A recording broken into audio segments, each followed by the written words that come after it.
So now I invite Sri K.M. Rajan to start his talk.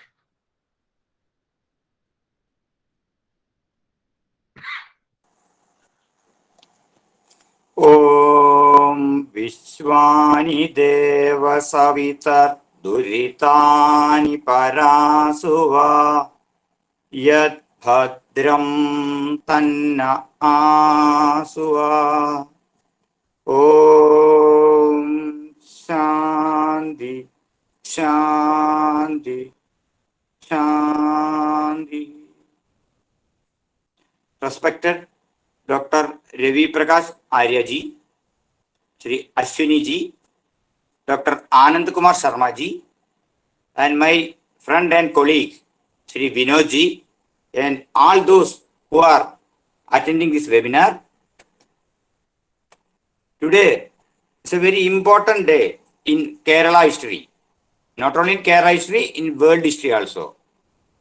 My friend Vinod ji very fantastically explained what happened on this day. And since 1921, August 20 onwards, when this rebellion started, he gave full background of that and very informative lecture. So in my part, I am concentrating mainly on the role of Arya Samaj on this mission, this evacuation mission. So with a few minutes, I will try to give some information about the Arya Samaj mission. But as you know that our history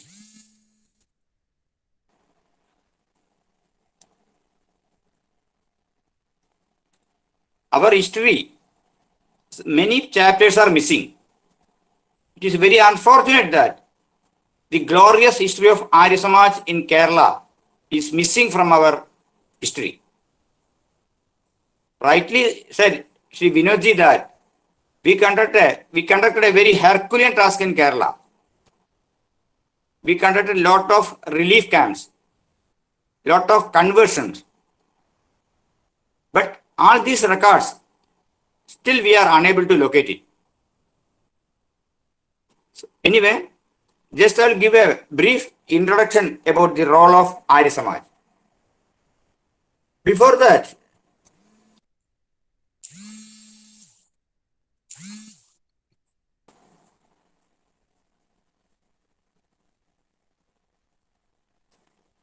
actually, this 1921 incident, this Mapala rebellion, in our language, it is not called Mapala. It is called Mapila. It started in 1921, but it is not started in 1921. In reality, it started centuries back.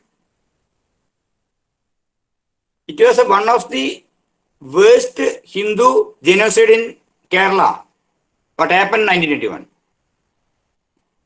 Then there were hundreds of attacks on Hindus of northern Kerala, now known as Malabar. It started centuries ago. The atrocities committed by Hyder Ali and Tipu Sultan in Malabar is available in our history books. Though there was a systematic attempt to make them heroes by some vested interests. The Malabar Manual of Mr. William Logan mentioned it with statistical data also. William Logan, quoting the diary writings and notes of a Muslim general of Hyder Ali, that is the father of Tipu Sultan, and published by the Prince Ghulam Muhammad,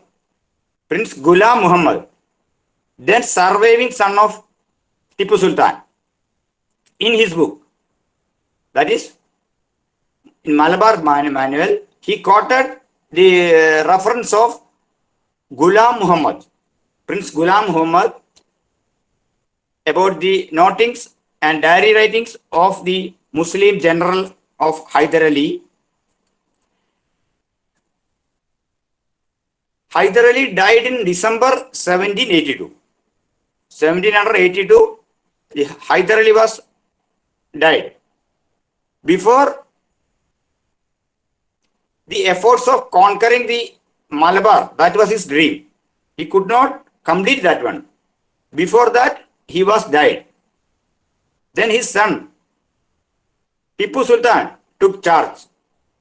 He continued the atrocities of his father in more cruel way. Now this Tipu Sultan is being presented as a great hero. Some controversy was going on always there. We should remember that the works of Tipu Sultan was more cruel than Hyder Ali.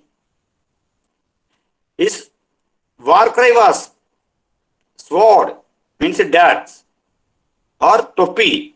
Topi in our language means it is a forcible conversion. They will keep this Turkey cap there. So his war cry was sword or topi. Either you take darts, otherwise convert to Islam.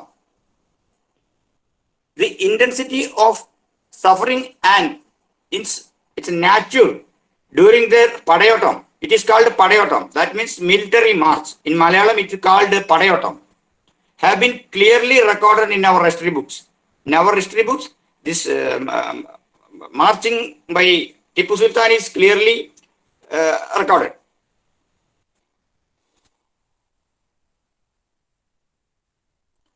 It is already preserved in our royal palaces of Kerala, that is Samurin.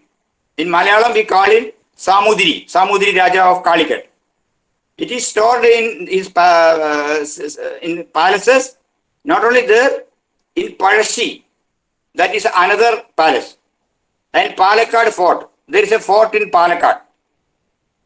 And East India Company's office. According to a learned historian of Kerala, Sri M. Gangadharan, there is enough evidence to show that few members of Samorin, that means Samudri, and many Nair families, one of the classes were the Nair, upper classes, that warrior classes they used to say, they were circumcised and converted to Islam and compelled to eat beef. This is written in a major Malayalam weekly, Madhrubhumi weekly, January 1990, from 14 January to 20 January. I am quoting from that. I got from that record only. This is the background of the 1921. We can see the how it happened in 1921. That later things, this Khilafat and all, this very clearly our Vinodji has explained. So I am not going to that part now. Now, let us see the movement of Arya Samaj. The Arya Samaj, all of you know that, is a socio-religious reform movement founded by Maharishi Dayananda Saraswati in 1875. Though Arya Samaj spread far and wide in northern India and other Asia countries also, Europe also, but coming to Kerala, it took more time. Though Arya Samaj active work started in 1921, there were many areas they reached Kerala also. There was a great scholar named Shankar Shastri. It is said that he met Maharishi Dayanand and he became a disciple of him. He was settled at Varanasi, but we don't have more details about him. Again, Swami Swatantaranandji, he travelled throughout this Madras presidency in Kerala, Malabar also. It can be available in his books also. But that time, they could not make a network of Arya Samaj in Kerala. Though some people came here, some missionaries came here, they could not make a network of Arya Samaj. But it started in 1921 only. It was during the turbulent days of 1921, an organized evacuation mission for Arya Samaj started in Malabar. It is sad that our history books neglected the activities of our first generation Arya Pracharaks of Kerala. Arya Samaj has conducted multi-level activities in Kerala since 1921 to 1940s. I will try to give a brief summary of this mission in due course. The atrocities perpetrated by Maplas at Malabar in 1921 shaken the entire country. Other than the Arya Samaj of North India, there was no capable state of national Hindu organization or spiritual institutions. We are not forgetting the human services of servants of India Society, Theosophical Society, and few Congress leaders who tried their level best to support the affected people. But there was not a planned strategy for evacuation, giving shelter, food, and clothes. The case of forcible conversion raised another challenge. There was not a system of reconversion to Hinduism that time. Those who compelled to leave Hinduism and accept Islam were denied their comeback. The vested interest among caste Hindus objected for their return. So, there was a one-sided flow from Hinduism in Kerala since centuries. As I told you earlier, Kerala is a God's own country.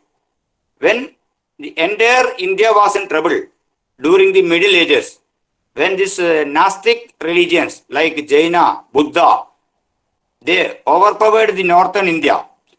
That time, Shankaracharya from Kerala traveled from north to, from this Kaladi to entire India and saved the Hinduism with this vision and his Shastrarthas. So, but it is very ironic that when such a situation came in Kerala, there was no such a man, such a religious leader, though we have many religious organizations that time here. Many ashramas were there. Many caste organizations were there. There were ruling Kshatriyas were there. As I told you, Samudri was there, Cochin king was there, Travancore king was there. There was lot many people who were doing pravachans, Bhagavata Satra, or this Somayaga, etc. But when such a situation came, nobody could do anything. Only few people from Lahore has to come here. Rightly said Sri Vinodji. They don't know the language, the food, this dress code, nothing. Only their mind was filled with so much eagerness for saving our Hindu dharma, Vedic dharma. It was molded by Maharishi Dayanand. This information, that time as we all are aware that Arya Samaj headquarters was at Lahore. The atrocities faced by the Hindus of Malabar came to the notice of Sri Mahatma Hansrajji, who was the president of Lahore Arya Pradeshi Pradhan Sabha. It was constituted of Punjab, Sindh, Balochistan and Lahore. They came to know about this incident around October month only. It is said that Lala Hansrajji has said that when he came to know about the incident, the atrocities perpetrated against the Hindus in Malabar, he could not sleep that night. That full night, he could not sleep by hearing such sad news in Kerala. The very next morning, he called an urgent Pradeshik Sabha meeting Arya Pradesh Sabha meeting. That is on 31st October 1921. This record I got from this Arya Samaj Ka Itihas by Indra Vidya Vadaspari. In that is quoting is there. The meeting unanimously decided to send a team of Arya Pracharaks to Malabar for evacuation work. Mahatma Hansaraji gave an emotional speech at this meeting. He is reported to have said that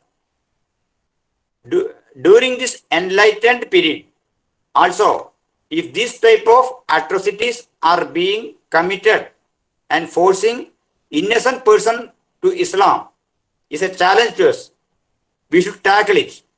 It is mentioned in page 130 of second part of Arya Samaj Ka Itihas by Indra Vidya Vadaspati, published by Sarvadeshik Arya Pradesh Sabha, Delhi. I made it the English translation. It may not be sometimes correct. These wordings were in Hindi. Somehow I translated it. After this speech, he was just looking Lala Kushal Chand Kursal. Lala Kushal Chand Kursal. He was later known as Mahatma Anand Swami. While looking him, Lala Hansaraji told, though these are all Hindi, I just made it my own English, maybe some variations. Ravi Prakash and all, they can correct it. Though any other persons or organization neglect this issue, underline, any other persons or organization neglect this issue, we the Aryas cannot become a silent spectacle. You immediately start to Malabar with few of our team and reach there, and the needful for their early return to Vedic Dharma. The same thing he told to Lala Kushal Chand. We will take necessary arrangement for collecting relief material from here. On hearing this, you see, that time the mentality of our Arya Pracharaks and Arya leaders, the information is getting from leader. This Pracharaks were ready to move. He was smilingly was telling. On hearing this word, Kushal Chand replied like this: "Sure, I am ready to move now itself, and waiting your orders." That was the spirit that time. That is Arya Samaj. Maharishi Dayanand ki jai ho. Kushal Chand always used to keep his bag and baggage with him. That was the role model of Arya Pracharaks during that first generation Arya Pracharak. They will have one bag and baggage, like Pandit Lekharam. Whenever information comes, they will not think anything. They will ready to move. There are such lot many examples in Arya history. So he was ready to move immediately. But now we have to see.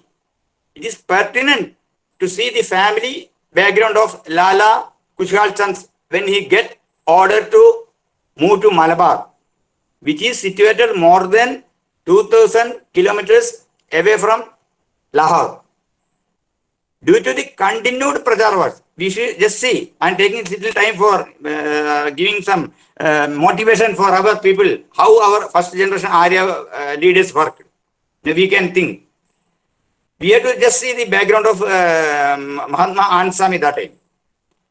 Due to his frequent travels, Veda Prachar work, his health condition was deteriorated. That time, his fifth son, Yuddhavir, took birth near to that day only. He was having 5 sons. Fifth son, Yuddhavir, took birth recently that time only. And his another son named Yas, his name was Yas, was affected with pneumonia and bedridden. This was the condition of his family. He has 5 children. One is newborn, another is pneumonia. So in such a situation, he was ready to move immediately, waiting the order of Lala Hansaraji, ready to move. Just think, that was the spirit of Arya Samaj, Maharishi Dayanand ki jai. So that was the spirit we got from Satyarth Prakash or Maharishi Dayanand. It was it was, see, that too is coming to a place where being a Hindu is a risk for their life. He was going to Malabar first time. It was high risk for his life to become even a Hindu there. Also, he was not familiar with the Malayalam language, the food habits and dress code of Kerala. It was very difficult to travel this much distance.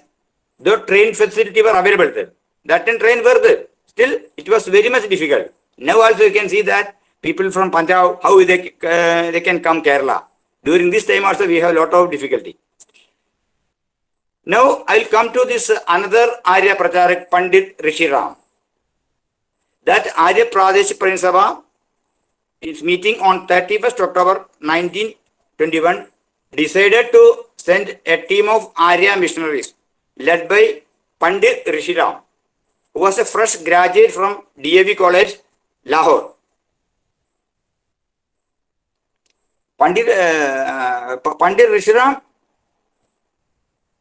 started from Punjab and reached Calicut on 11th November 1921. That is a historical day for Arya Samaj in Kerala. I think we should remember is 11th November 1921. He reached Calicut. After reviewing the situation there, he just see the situation there, what is happening there. Along with him, some other missionaries were also there. One was Sri Vedabandhu Sharma. He was the first Arya Pracharak of Kerala. He who knows Malayalam, he wrote Satya Prakash in Malayalam also. He also studied at Lahore. Along with Pandit Rishi Ram, Sri Vedabandhu Sharma also came here. So, in this background, when he reached Calicut, he was just taking a review. Let us see what was the situation of a demographic setup of Kerala at that time. Yes, Vinodji is rightly briefed something. Still, I am giving small information only. These are all from our book Arya Samaj or Malabar. You can refer it. In that time, Malabar, there were 10 taluks. Out of the 10 taluks, this main problem was there in 4 taluks only, as told by Vinodji. So, in that, Kozhikode, Eranad, Vallavanad, Ponnani, these 4 taluks were in a risk area, Muslim majority areas. Kozhikode taluk was around 379 square mile. Its Hindu population was 18,394. Muslim population was 8,11,060.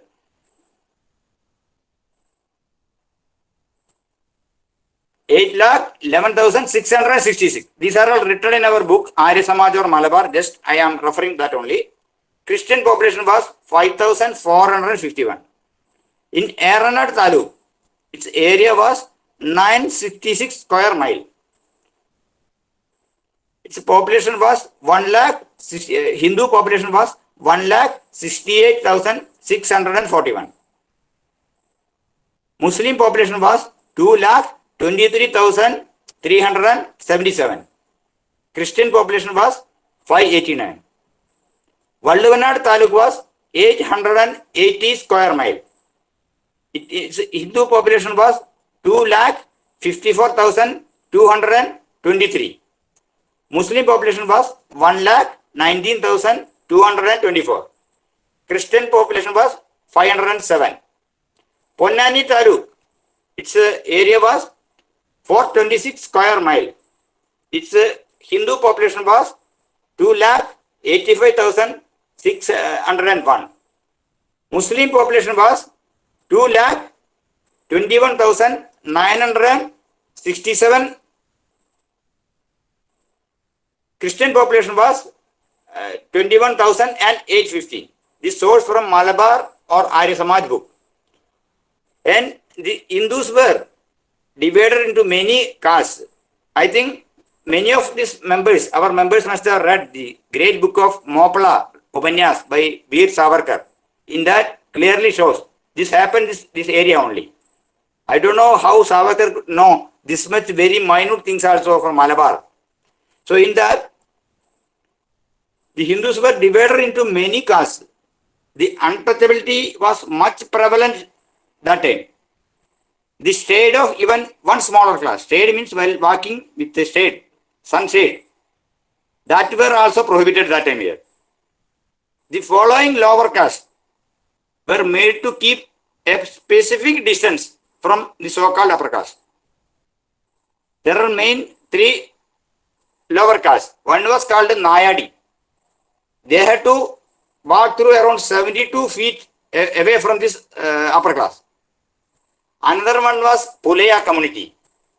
They had to travel around 64 feet away from the upper class. Then there was another community called Kanisha.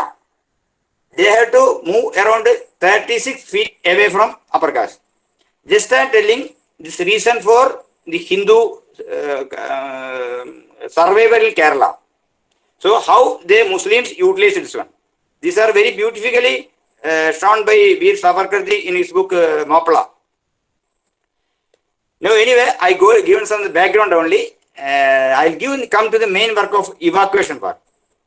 Arya Samaj opened relief camps at Mayanad, Tirurangadi, Nilambur, Tuvur, Mukkam, Kozhikode. Like this, many places Arya Samaj started relief work, giving shelter to the refugees and giving food, clothes, etc.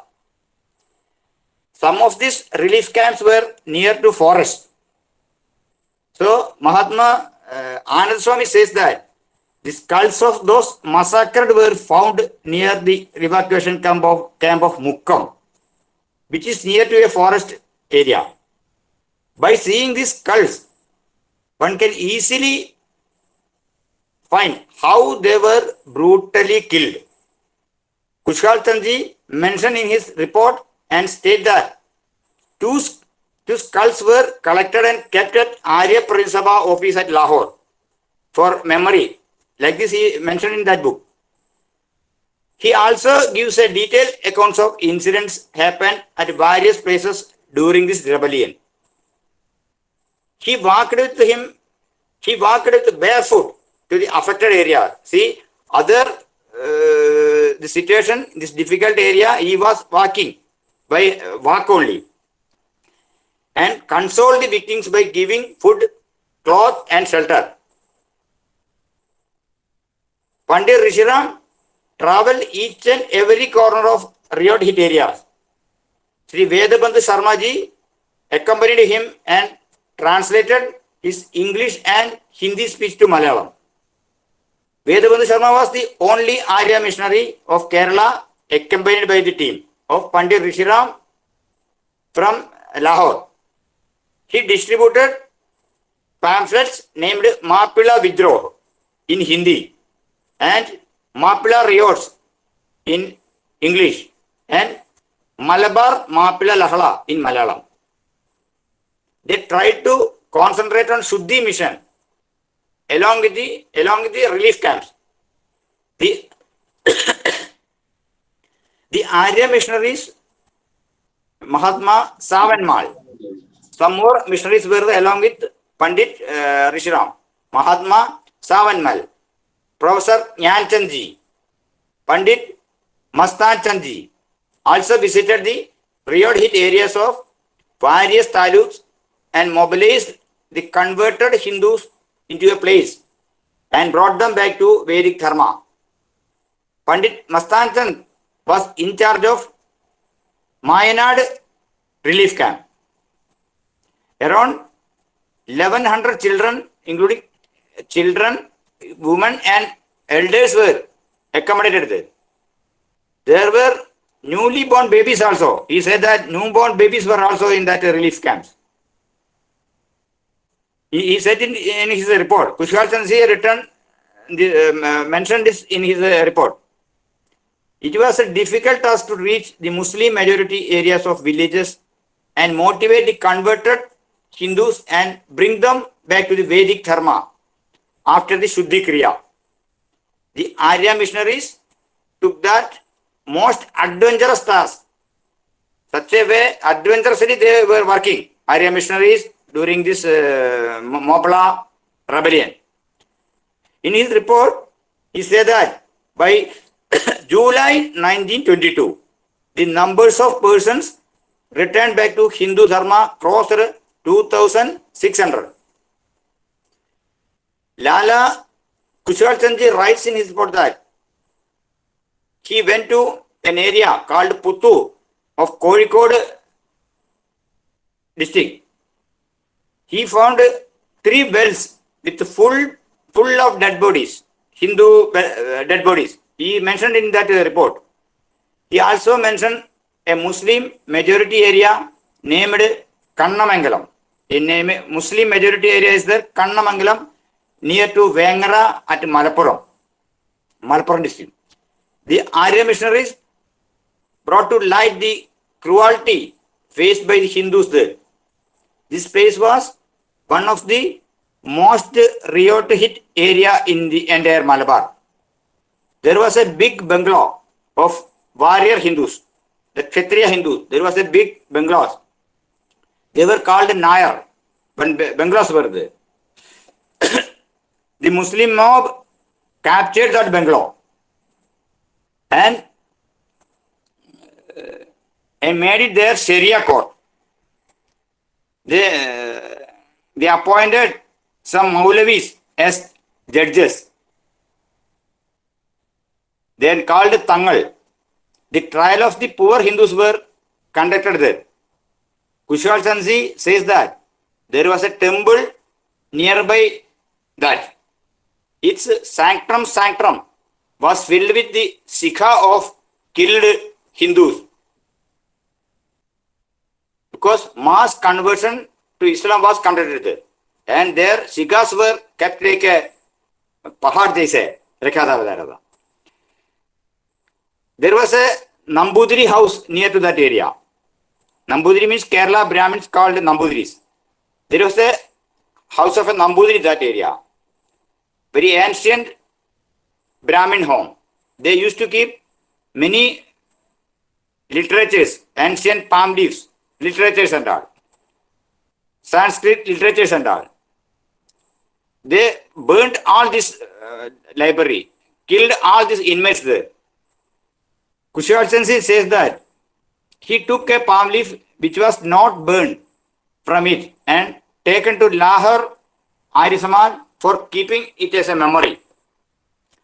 This was the horrific story of Malabar. Oh, I'm not extending further it. I think time is also passing now. So this discussion should not go in one day. As rightly said by Vinodji, we should continue this one. So at the same time, we should see the role of Arya Samaj after 1921 also. Kozhikode Arya Samaj was established in 1922 by Pandit Rishiram. That time, there were few Arya Samaj in various places of Malabar. It is called Parayangadi, Payyannur, Kanyangan. Like these areas, there was Arya Samaj. Another Arya missionary, Pandit Buddha Simhan, reached Kozhikode in 1926 and took the charge of Calicut Arya Samaj. Pandit Buddha Simhan was the instrumental in bringing back a Muslim landlord named Unnin Sahab. Later he was known as Ramasimhan. This full entire Muslim family, they came back to Hindu fold. And they converted, this conversion was conducted by Buddha Simhan of Calicut Arya Samaj. But it is very ironic that on 1947, 2nd of August, this entire family was massacred in cold blood. That time, we could not, the Hindus of Kerala could not do anything. They took away their children also there. So that was the condition of Malabar that time. Still, people like Buddha Simhan valiantly taken such measures. After that also, Arya Samaj conducted many activities there. After independence, we could not do much work on our missionary movement. Though we have a lot of scholars in Kerala, they were doing many literary works. Because the situation was, Kerala is very difficult for working system. As rightly said by Vinodji, this our establishment, political situation, everything, it was very much difficult. So many area leaders also worked here. Before us, many area leaders worked here. One of the main architects of Arya Samaj in Kerala is Sri Vedabandhu Sharma. He was an outstanding scholar. He wrote many books in Malayalam. He was the first person to translate Satyar Prakash in 1933. And many scholarly works he has conducted. Then our Acharya Narendra Bhushanji. He was an excellent scholar Kerala has ever seen. He studied from Hisar Brahma Vidyalaya. And after that, he made a lot of work in Kerala, literary work. With his able leadership only, people like me only can come to this field. He also translated Satyartha Prakash many books in Malayalam. Similarly, there was other leaders also, Acharya Arya Bhaskarji. He was an Acharya of Yamunanagar Gurukul. He came to Kerala after his studies and tried to spread the message of Maharishi Dayananda. Similarly, one Acharya Kidanallur Parameshwaran Nambudiri was there. He was in Gurudat Bhavan Gurukul of Lahore. After partition, he also returned to Kerala and given maximum his time for literature. Then the A.P. Upendranji, he was also a vibrant Hindu leader, Arya leader of Kerala. He conducted many classes in southern Kerala, Ernakulam and all. Then comes this Sri Velayatha Aryaji. He was also a hardcore Arya Samaji. So when this Meenakshipuram episode started, he was also take a mission in there also. So many Arya scholars worked after independence also in Kerala, but the situation when it was in the 1921, it was a very horrible situation that time in Kerala. We don't have any Arya leaders that time here. Apart from Vedabandhu Sharma, here there was no Arya leaders. But after this 1940s, we have leaders also here, but we could not do a continuous network of Arya Samaj here due to many reasons that one. So now, since the last 10 years, we are trying to make an attempt to rebuild the Arya Samaj in Kerala. We established an Arya Samaj at Vellinadi and we established a Gurukul also. With that Gurukul, based on that Gurukul, we are trying to make changes in Kerala. We are already planning a 1-year program in Kerala from November onwards. Next week, we are conducting a Chintan Shibir also. What we can do for the Vedic Dharma in Kerala. So, 1921 to 2021, this 100 years. This is not only for remembering. This is for action only. It can be repeated again also. See the situation of international scenario, Afghanistan and our neighboring countries, and this present situation of socio-religious situation of Kerala also. So we should be very much careful and take our proper planning to make to save the Hindus and Vedic Dharma in Kerala, in India also. So I just concluding my speech, and I am very thankful to Dr. Ravi Prakashji and MD Chair for giving us a chance. Thanks a lot to all once again. Namaste.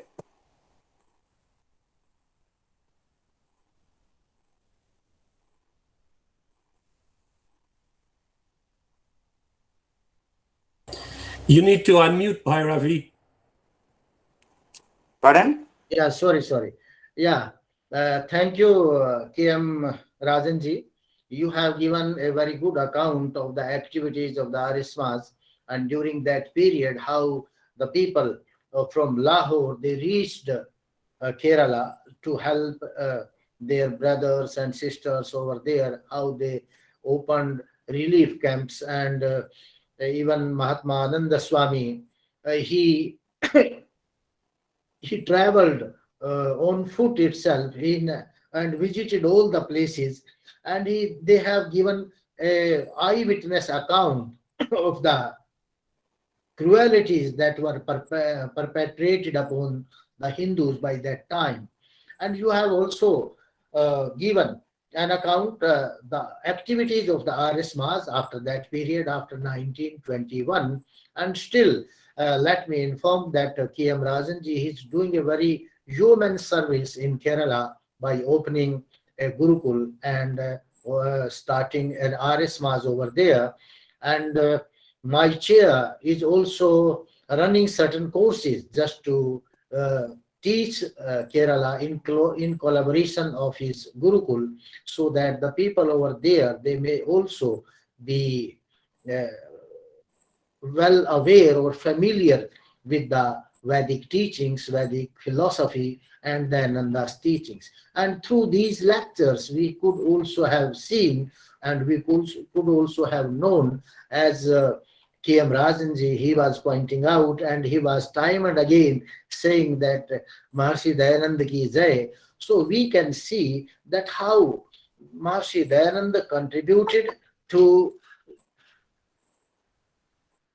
this nation, in making this nation a free nation. And I remember Pattabhi Sita Ramaiah, one of the Congress leader, he called when Mahatma Gandhi was designated as the father of nation. He said, if Mahatma Gandhi is the father of the nation, then Maharshi Dayananda should be declared as the grandfather of the nation.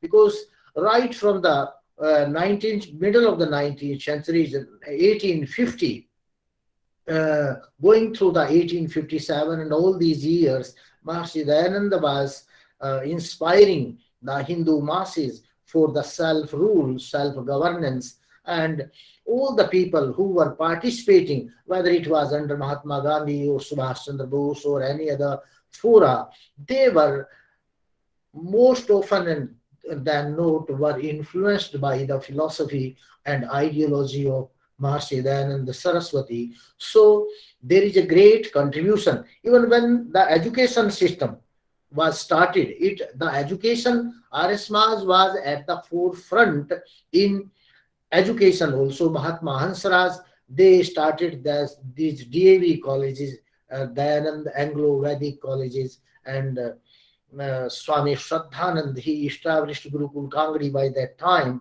So RSMAs has a lot of role in making this country a free country and making this country a nation. So this role cannot be forgotten. And I think today's lectures, both the learned scholars, they have given a very good account of the things or the forgotten chapter of the Indian history in the southernmost tip of the country, that Malabar area or the Kerala.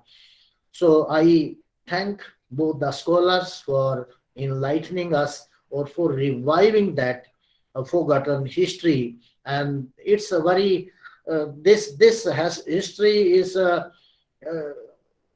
very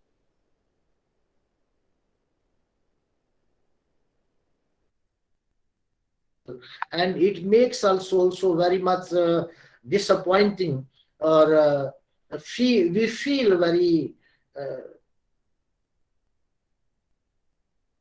a painful feeling is there when we see all these things are happening. And right from not only now, we don't see all these things now in Afghanistan, but long back. And that history, this conversion and killing people and all this, it was started by Hyder Ali, followed by Tipu Sultan. Then it was in the name of Caliphate revival or movement. It took place in Kerala, and wherever these fanatics come, they just impose Sharia courts, and they are in a hurry to implement the Sharia codes. I don't know what this Sharia is. And the same thing is happening in Afghanistan also. Now they are also talking about the Sharia, and everybody is supporting them. And so many people in India also, they are supporting those Talibs who don't know the ABC of culture and philosophy, and who are hankering after this Sharia codes and these Sharia rules and laws. So the history is repeating itself until and unless the humanity at large is being taught and given the good education, the right education. I think this type of things will continue to happen, and the people who are well aware, who are learned, they should try to awaken other people also in the society, that they should not sleep. Now the time has come to reawaken yourself. Now the cycle is again changing. These changes are coming in the world history, and now the whole world is under turmoil. So I think this lecture is very illuminating. Lectures were there, and these lectures give us an education, or give us a direction about. And I think they highlights, these lectures also highlight upon the future of this country and future of the world, if this type of forces, they continue to emerge strong and powerful. So I thanks both the speaker a lot, who made this a seminar a success, and truly we have got so many new things. And I also thank all our people in the audience who are here. I thank uh, Arun Kumar Upadhyay ji, who is a retired IAS officer from Odisha. I thank Ashwini Rajpal from Canada, Satish Bihari from Mauritius. I also thank Professor Bisram Ramvilas from South Africa. I also thank Dr. Naresh Vats, is a professor of English in Delhi. I also thank, I know certain names, but some of the names I don't know. I'm not familiar with the person. I also thank Heinrich Alois from Germany, and Mr. Kino from Mauritius. I also thank Jaswant Patel, Professor Jaswant Patel from USA, and KM Rajan, he's our speaker, learned speaker from Kerala. And I also thank Narendra Dutt, he is my friend, and Professor Ranveer Singh, he is a professor from Mahendragarh Central University, Haryana. And I also thank Professor Rukmani Devi, Shashi Desai. Now he is in Gujarat. He is also from Mauritius, and is a very active person.